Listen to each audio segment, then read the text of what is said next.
મુક્ત બને અને શિક્ષણ ક્ષેત્રે આગળ વધે તે હેતુથી આ યાત્રાનું આયોજન કરવામાં આવ્યું છે। આજે સવારે ઉંદરા ગામેથી મહંત જગદીશ પુરી બાબુ, પ્રદેશ ભાજપ મહામંત્રી કેશી પટેલ અને જિલ્લા ભાજપ પ્રમુખ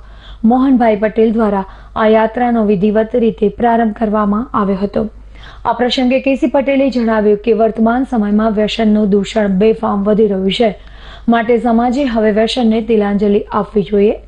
પાટણ જિલ્લો વ્યસન મુક્ત બને તે માટે યુવાનો દ્વારા શરૂ કરાયેલ આ અભિયાનની તેમણે સરાહના કરી હતી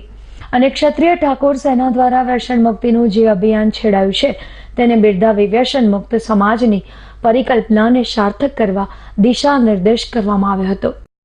અનેક સંસ્થાઓ કામ કરતી હતી, પરંતુ જે પ્રકારે અહીંયા હમણાં ભાઈએ વાત કરી ઠાકોર સેના, ક્ષત્રિય ઠાકોર સેના, એને જે બીડું ઝડપ્યું છે મિત્રો, એના માટે હું વિશેષ અભિનંદન આપવા માટે અહીંયા આવ્યો છું કે આ સમાજના યુવાનો મિત્રો, આપણને ખબર પડે છે કે દારૂ પીધો હોય, ઘેર બેન મજૂરી કરતી હોય અને ઘેર પેલો ચડ્યો હોય બરાબરનો, પેલી બેન રોટલો ખવડાવે, શાક ખવડાવે, પણ લાફો તો એને જ મારે। કારણ કે